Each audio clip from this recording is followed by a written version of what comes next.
just start posting. It's just how it is. Like, forget about the algorithm, forget about the best practice, forget about anything. Just put yourself out there.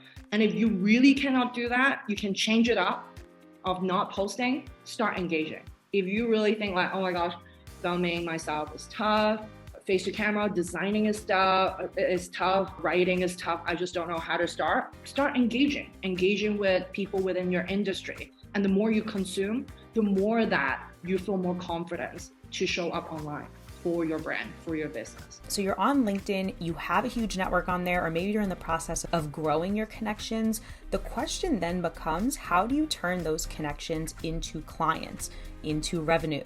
How do you use LinkedIn to build a growing business? Having a personal brand is so critical right now with the job market that we're in. And that's why I'm so excited to bring you this interview with Salina.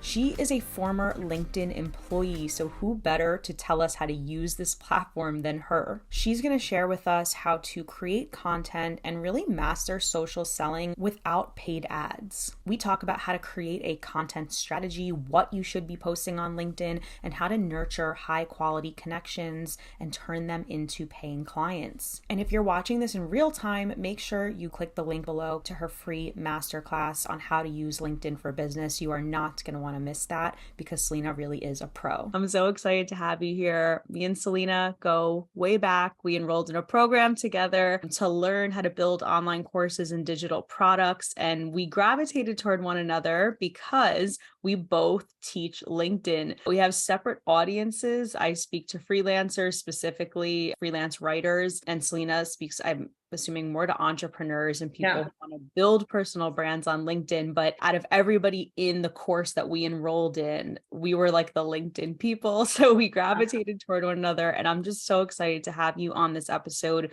so we can get into your background. I know you used to work at LinkedIn, so I want to dig into your story and then get all of the good advice for people who want to build brands on LinkedIn. That's super. And thank you so much for having me. I'm really excited to be on your show.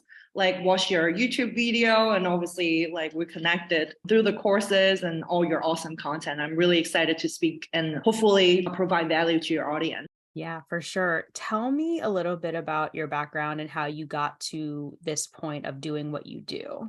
Yeah, so long story short, I used to work for LinkedIn for their marketing solution team. So my job is, as a brand ambassador, to speak about LinkedIn in general, how businesses, especially like enterprise business, could use LinkedIn to, sell their product, how they can build a really strong company brand and employee branding. So that's what I did for them.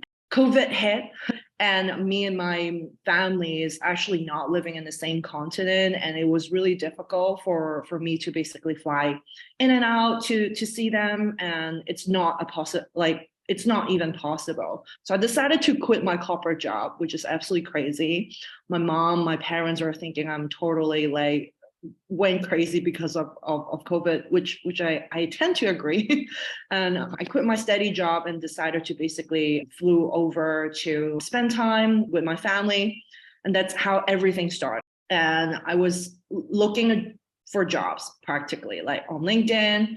And I decided to start a blog called LinkedIn Dash Pro, and then talking about like how people can actually use LinkedIn for their business. And this is what I did like back in the LinkedIn days. Slowly after, my ex-client messaged me on LinkedIn and say, hey, Salina, this is so good. Like, can you come and sort of like train my sales team to use LinkedIn like in a right way and help us to basically know how to build great company brand, personal brand, and also like use LinkedIn for lead generation. And I was like, oh my gosh, like, sure, like that's what I did previously, but absolutely. And I was literally Googling next day, what should I be asking for a corporate workshop like that? And that's where everything started for the In Academy. And that's what we're doing right now as an educational platform to teach people, small business owner, coaches, entrepreneur, and so not specifically writer, to use LinkedIn for business. Yeah. That's so awesome. And I love what you said about like, you got a request for consulting services, and the next thing, you say yes immediately, but then the next thing you do is Google like crazy, because that is Literally what we all do as consultants, as freelancers, is we say yes, and then we figure out how to deliver it later. And a lot of people get really intimidated by that and they feel like imposter syndrome, but you have to just put yourself out there and give it a try. And I love that you did that. You created this whole service just based on what somebody asked you to do. Yeah, and I never thought it's 2 years now. And that's where like very similar timing that you and I connected. And that's like just basically right off, and it really works out super, super well. And I just enjoy every day sharing the ins and outs of LinkedIn. And it all started with my brand, with me sharing knowledge. And I think that's part of the things that I'm very passionate about, telling people to really like don't hold in with their voices, not like sharing their story, because your story needs to be heard. Your story needs to be told, and it needs to be told by you specifically. That's a perfect segue into posting on LinkedIn and why freelancers, consultants, anybody who's trying to build a personal brand, what is the value of LinkedIn and why should they be on that platform versus all of the other social media platforms that are exploding like TikTok and stuff like that? Yeah, I would start with audience. I think the audiences on LinkedIn are very, very different. There's a data, actually, they just did a research last year. 69% of LinkedIn audiences earn household income of 78K as an annual income. So if you're like freelancer, those are people that have money to spend. And at the same time, for B2B companies, there's so many business decision makers. There's more than like 70 million of business decision maker on that platform. So if you're posting, all you need is just catch a few eyeballs that is business decision maker specifically towards what you're doing and what you're good at, you're good. Whereas like, TikTok, I don't think they're bad platforms or anything, but it does seem like it's really difficult to focus on a specific niche or a specific person that is actually making a decision out of the entire company or entire businesses or as an owner themselves. Yeah, the upside is so huge with LinkedIn. And I've seen stats about like how many people are posting consistently versus the people that are just on there consuming. And it's, even though it sounds like everyone's, popping off on there and has a personal brand, it really looks like that. It's not the case. There's so many more people that just sit there, scroll, and passively engage versus creating content. Am I right about that? So true. Now it's 5.5% of content creators on LinkedIn. So imagine, it's incredible opportunity. If you don't mind just like putting yourself out there today, you are going to grow much more faster than someone that is offering the exact service like you do, but not really creating content on LinkedIn.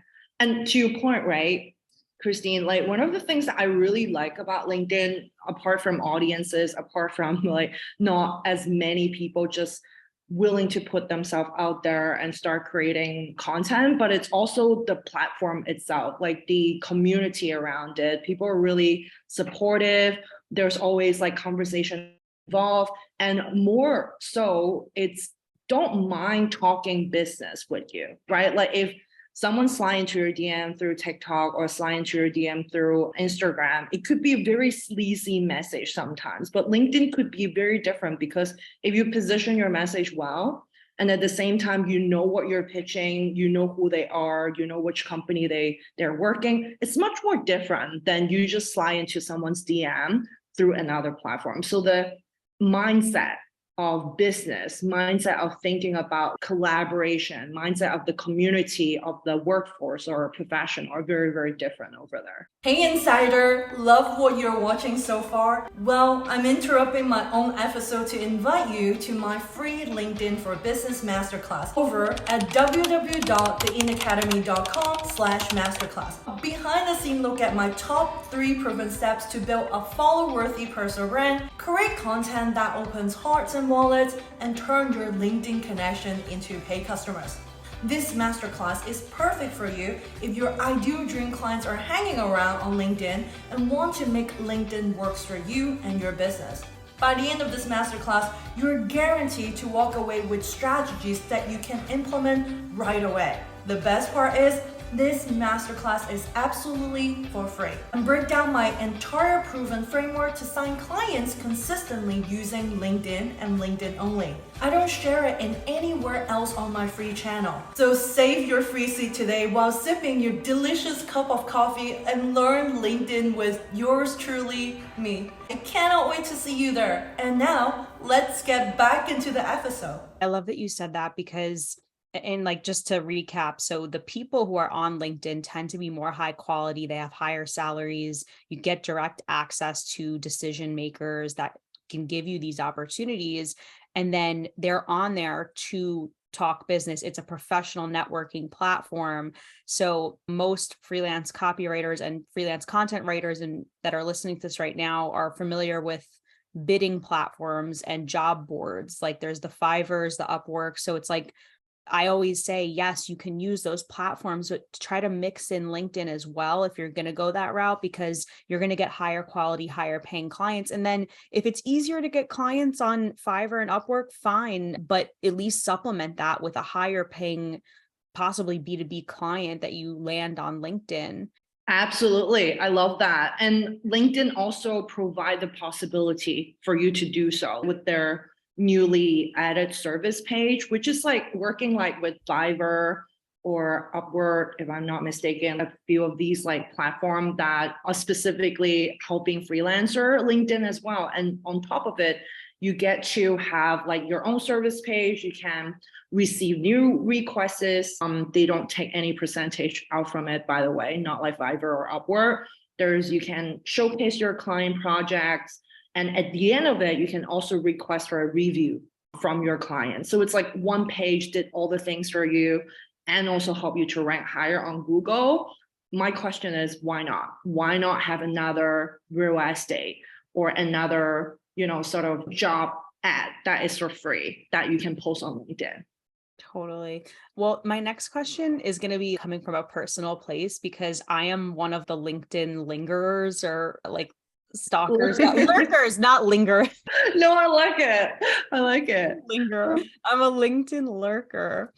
And I don't have a content strategy. I don't post on LinkedIn, despite the fact that I get all of my freelance business on there.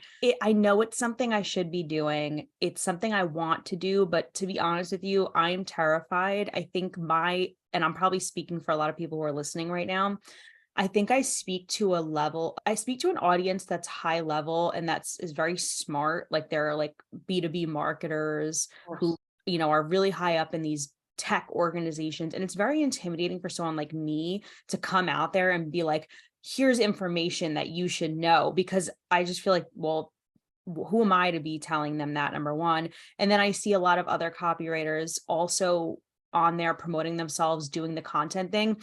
And I hate to say this, but some of it's like really cringy and like self-promotional. And it's like trying not to be, but it'll be like, here's why I'm such an amazing copywriter. Or like, here's what this client just said about me. And I'm like, I can never imagine, like, got all power to them, but I can't imagine doing it myself because I'm very introverted and I feel cringy doing that. So what would you say to someone who has those neurotic concerns?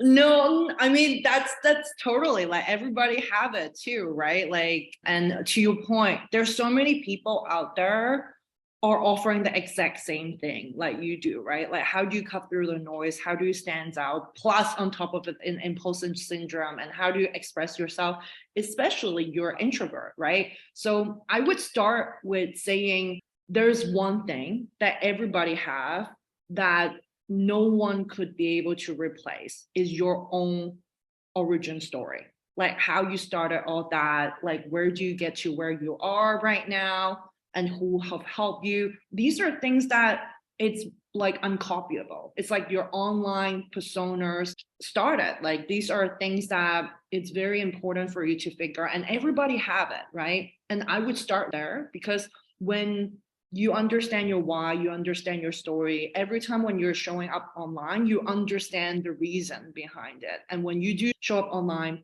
you want to share your expertise. You want to share top 3 tips of the copywriter to like land a clients on LinkedIn, right?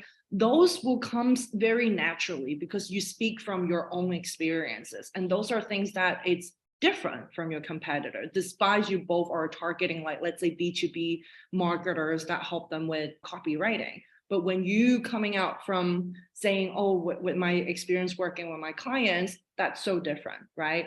And another thing that I think you mentioned, which is really interesting, is like we know it, like as a small business owner, we do need to self promote, but it's like, to what point, right? Like, what's the percentage? What's the ratio? I would say personally, try 80-20. If you're posting, let's say, every single day, just once a week, you can promote a little bit about yourself. And then the rest should be really, I would rather work with someone that gain my trust, know, like, and trust factor, than someone just right in the gate, like, take my hands, like, I'm the best copywriter, please hire me, please hire me, please hire me, right? I would rather like take a look at that person, looking at their content. I was like, oh, this is the way to go. This is how you build a relationship. This is how you build awareness around your brand. We align in terms of things that I'm looking for. And that is where the amazing conversations start, right? Those business conversations, those conversation talking about, oh, let's jump to a quick sales call and see the possibility to work together. That's how I think it's a good way to think and start. Okay, I had like a little bit of a breakthrough with as you were speaking, because I think, instead of me trying to be the expert and write some incredible content that's informing and enlightening my ideal prospect or my ideal client, I think it's actually more about posting stuff that is true, that they agree with, that when they look at it, they recognize, yes, that's the exact mindset and that's the exact principle that we use over here. So if she's saying that, she probably understands our goals and our mission. So that's a huge mindset reframe for me I just had there, because I was thinking to myself, to get on LinkedIn, I had to be this professor of marketing and know more than them. But it's like, no, if I can just get their head nodding and them saying yeah, and them recognizing that it's the truth, then that is what builds trust. Yeah, and that's, to me, is like the perfect world user generator content, right? And in a way, you are expressing your experiences, your own origin story, but at the same time, it resonates with your audience. Because by the end of the day, why people decided to hire you, it's how much they know and like and trust you. They could know you, but maybe they don't like you. If they don't like you, you can forget about they wanted to work with you. If they know you, they don't trust you, you can forget about they are willing to pay for what you quote them or price them. So ultimately, it's super important to build your expertise, but surrounding, what you know, what you're capable, but at the same time resonate with your audience, because anyone can teach tactics. Anyone could Google and look up, let's say, how to show up confidently in front of camera on YouTube or on LinkedIn or anywhere. Copy it, put it out there and say that that's my own. But it's so different when it's coming from you with your unique experience and mold it with your target audience or your ideal audience. And that, to me, is totally uncopyable. And it's transformation over information. I love that. That's super powerful, because no one has your story and your experiences, for sure. What would be like the first 3 steps if someone's like, okay, I'm on LinkedIn, I have my profile optimized, I do want to start posting content and building my personal brand on there, putting myself out there, but where in the world do we start? Yeah, I get that question all the time. And I know a lot of like LinkedIn guru out there would start like talking about algorithm and stuff like that. Obviously, I love to share that. But actually, I would go back within you, because if you are doing things that you love, like I'm pretty sure, right, Christine, you can totally relate to that when you started your freelance business, because you love writing, you love helping people, and you're a wordsmith. You're just really good at what you're doing. And that's why you're so good and passionate with this. So I would start with content that is within like that you're good at, is your specialties focus. So for example, I love expressing and engaging with my audience with video. Video is never things that I mind doing. So I would say I'm a public speaker. I love channeling my zone of genius through multimedia. There's people like by trade are great writer. They express their words in things that people it's unimaginable. Like myself, I'm terrible in like writing, and it would never be things that I'm really good at. So maybe I would use a medium that I feel very comfortable of showing up for my audience. So I would start with that. Or you're a designer by trade. You're amazing with making graphics or like making a framework so people would understand, or a mechanism that people will understand the ideology behind it, then design it. So pick and choose which is your specialty path when creating content. To me, that's the first step. After that is content pillars.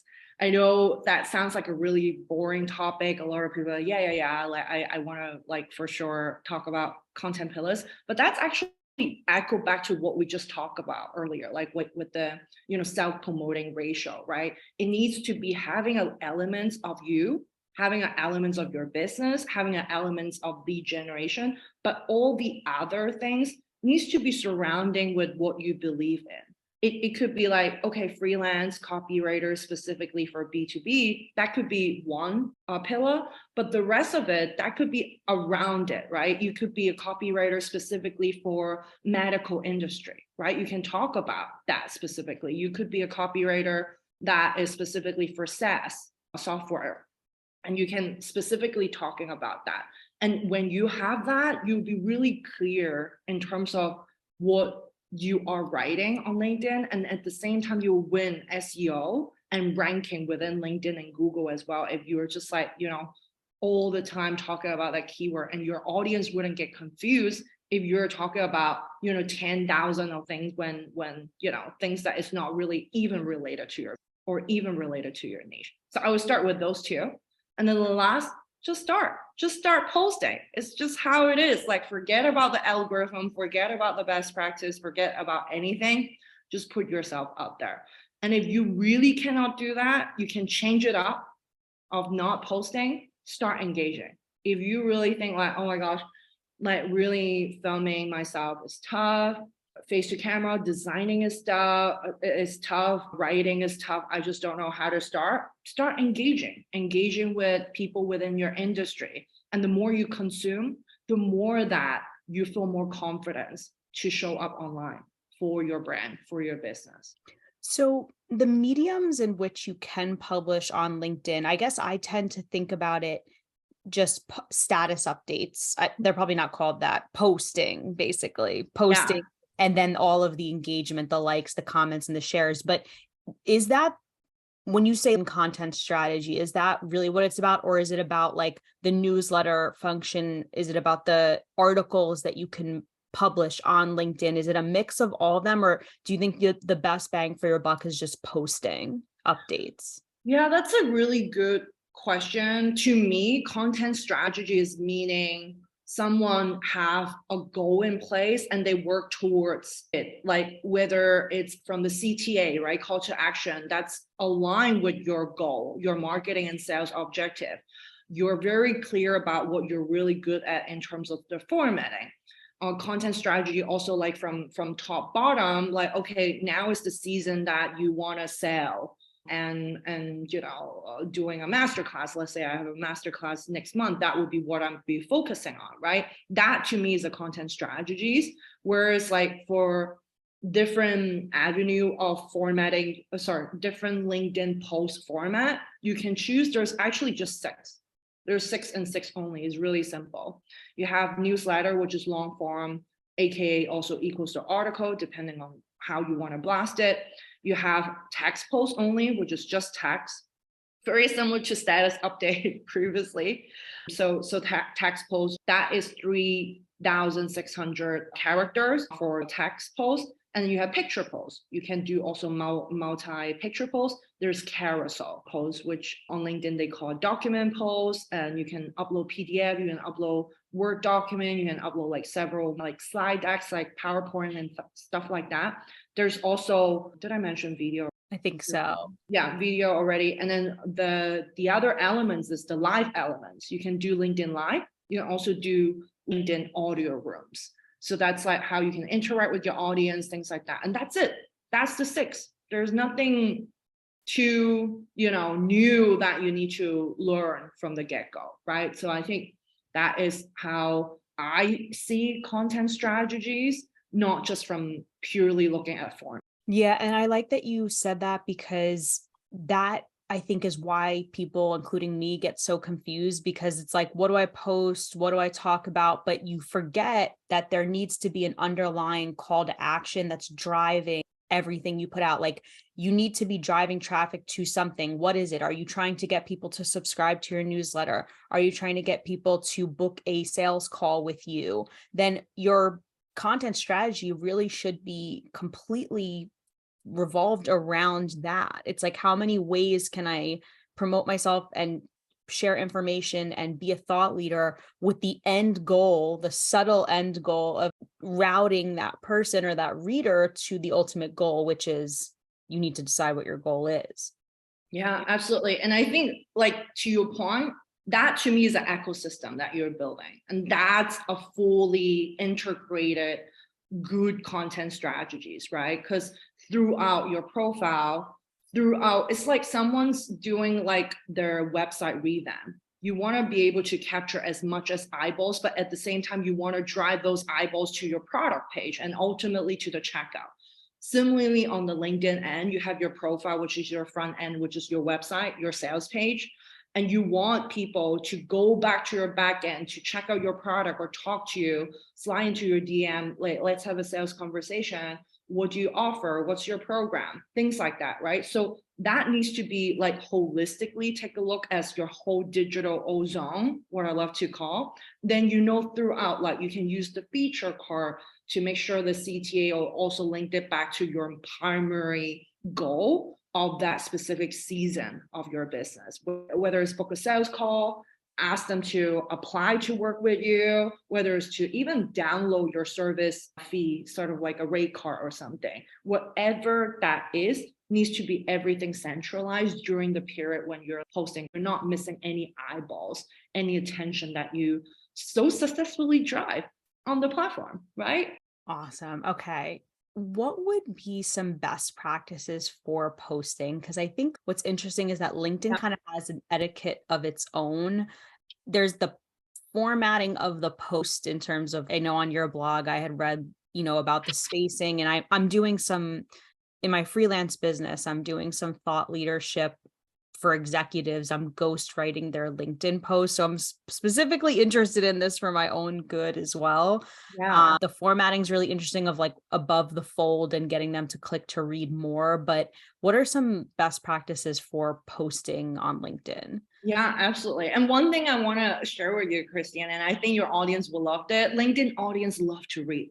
They could read and read and read forever. Like, they have white paper, they would download white paper. If you have a long form article, they would just read. So which is like perfect for your audience, right? And perfect for freelance writer to be able to find clients over there. Especially, they might want to ask them to ghostwrite their LinkedIn article for their company or blogs or things like that. So that would be one of the things that I just want to highlight. But to get more eyes on your posts, to your point, like as a copywriter, you understand this. It's actually super similar to blog. You have an intro, but you also have the title and hook your audience right away. You want to tell them, hey, this is what you're in for. This is like, the 5 top LinkedIn trends and strategy that has worked in 2023. They know exactly what they're signing up for. So that would be where I start. And that should be where you spend majority of your time perfecting as well. Because once people stop the scroll, decided to continue reading on, that's how your link content, your LinkedIn post velocity got kicked in by the algorithm massively. If they do that, right? Click the see more button. And what in technical terms on LinkedIn is called dwell time. So the longer dwell time someone is on the newsfeed, reading your post, consuming your post, or watching your video, or sliding through your carousel, or like clicking into different links on article, the more impression, more eyeballs, more attention you will get from that post. And that's how people posts went viral very easily on LinkedIn. It's just because they really spend a lot of perfecting the first 2 to 3 sentences over there. So I will start there. And then from there, you're right, like line by line by line, just on mobile, because more than 48% of executive business decision maker, I mean, when they're consuming content, they don't have a lot of time. So in order to really catch them, is to really offer space in between your content, so it's very easy digestible. It's like a bite-sized, nice nibble for them. Like, oh, I get it. Oh, great, great, great. I'm done. Okay, let me like, comments, things like that. Right. So that would be throughout. I call it the meat of your content. And then last but not the least is where we just talk about, right? You have to call to conversation, a call to action, or what I like to call call to conversation. If you don't want to do sales, you just want to drive conversation within your community, within, people that is in your niche, you can ask them a question. You can ask them whether you agree with me in terms of this piece, right? To making sure they take part of the conversation, drop a comments, because when they do drop a comments, commenting helps your post as well. And that's just this beautiful snowballing effect for your LinkedIn post, from dwell time to people clicking see more to they consuming it, all the way to call to conversation or call to action. Yeah, I love what you said about it being like a text heavy platform, because that's such a paradigm shift. I think copywriters, content writers, this is the platform for us, because think about what Instagram did with pushing reels so heavily. Like they took like a picture focused platform, made it into a video focused platform. They told us to stop doing long captions. It's all about bite-sized information and stuff like that. So I want to underline you saying that like, no, people actually read on LinkedIn. So the fact that it's text heavy is a really big advantage for us. And I can attest that that's accurate, because when I was working with a former client, I was doing their LinkedIn presence. I was writing their status updates, their posts, and they said, we do multimedia posts. We do post the photo.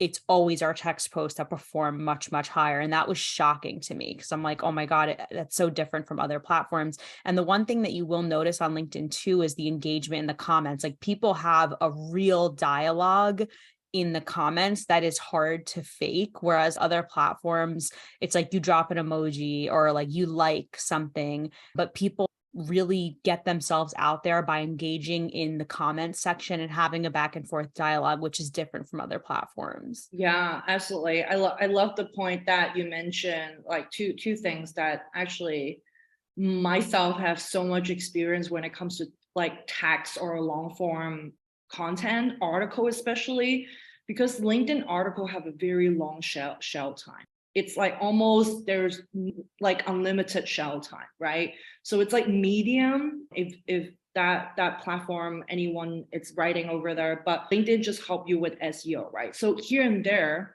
I would get like a year ago, someone DMing me and say, hey, I read that article, it resonates so much with me. This is super helpful. I never thought about that. And then I was like, oh my gosh, what is this article? And I go back and check, it's a year ago or 2 years ago, I wrote that article. And that's like the beauty of LinkedIn, that people do read. And at the same time, for LinkedIn article, newsletter, I might need to like dig in more data in order to share, but article itself, it really give a very long shell time. So if you're someone that is a blogger or freelance writer that specifically specializes in writing long form content, LinkedIn is really a great place to go to sort of like share your expertise using LinkedIn article. Yeah, I think that's probably what I would be most comfortable with if I was going to start a strategy on there, because I think writing hooks is the hardest part of copywriting. And I just gravitate, even in my writing business, all towards long form content. For some reason, it's easier for me to write a 3,000 page ebook than a social media post. I think some people just have that like quick, witty, direct response ability to hook people in, which is perfect for social media copy. And then I think I'm more of my strength is definitely as a content writer. So maybe I'll start with LinkedIn articles and newsletters. Yeah, do it. And the best thing when we talk about repurposing earlier, right? You can easily repurpose some of the article that you already wrote a long time and post it on LinkedIn as one of your posts. And it's very easy. You just literally copy paste. There's the formatting is exactly the same when you upload it on a WordPress website or just any blog medium, right? And Christine, I love one of the things that you brought up earlier is the dialogue. I truly, truly believe the quality of conversation on LinkedIn are so different than anywhere else. Like I have people that will like my own comments on other people's posts. Like, is that crazy? Whereas like you rarely, I wouldn't say it's impossible, rarely see people like start to really stroll down and read people's comments. LinkedIn is the place that people will actually read your comments and like it and reply it. So sometimes you will make like fun friends or new business connection through conversation you are having as a dialogue in someone else post comments. So this is really the true beauty of this platform. And I just loved it. Obviously, I'm biased, but I truly loved it. And I encourage everybody just to be on it and you will see the beauty of what me and Christine are talking about today. Well, that's a perfect segue. Tell me a little bit about how you work with people who are interested in LinkedIn and how people can engage with you and consume your content and work with you. Yeah, so the In Academy, we're an educational platform to teach people ultimately use LinkedIn for their business and LinkedIn only. So I have 3 signature LinkedIn courses based on your levels. The first level is Personal Brand Boss, which if you need help with building a follow-worthy personal brand, how to get your messaging right, how to basically fill in your entire LinkedIn profile really to the T and converting to a sales page. That is the course that I would recommend anyone to join. If you're like, oh, Salina, I'm more than that. I already optimized my LinkedIn profile. I'm very happy about it. Then maybe you will fit our level 2, which is content conversion system, which is a lot of the strategies that me and Christine talk about today, but I will really go nitty gritty in terms of that. We also have like a Notion portal that with the content calendar that you can just basically really easy to fill that in. And with the whole holistic content strategies that we talk about today, you will be able to find yours as well. And last but not least, if those 2 you're ready to go, is the last thing, like how do you really use LinkedIn to generate leads and business? But my course is very specifically to small business owner and entrepreneur and coaches, so service-based businesses. So if you're someone like that and really interested to use LinkedIn to generate leads and business to your product and services, then I invite you to join our LinkedIn Business Academy. Yeah, so this is our product. That's awesome. And I can attest that the quality of your work is super, super high. As someone who's familiar with LinkedIn, you really do know your stuff. And if you go to Salina's website, the In Academy, you'll see the testimonials from her really happy clients who are seeing really amazing results. So I definitely recommend anyone who wants to start posting on LinkedIn as a freelancer to generate leads, check her out. Oh, thank you. And I'm hosting a live LinkedIn masterclass. If anybody is available, come and check it out. It's really about turning your LinkedIn connection into high-paying clients, that specifically. So I'll be sharing the framework. It's completely for free. And it's also a live workshop. So if anyone is listening right now, it's before 22nd of March. I would love you to join us as one of our attendees and dial in and learn more. Yes, I will leave the link to that below so anyone can register. Are you doing multiple workshops or just one? Just one, yeah, for this time. Yeah. And we only do it like twice per year. So really excited to have anyone that is interested in this topic and really wanted to use LinkedIn specifically for their business, then this is the workshop that no one is missing out on. That is so awesome. I will definitely register, and anyone who's listening, please register at the link below. There's nothing better than a live webinar when someone can actually answer your questions on the spot. So true. I really appreciate you coming on the podcast. And thank you so much for having me.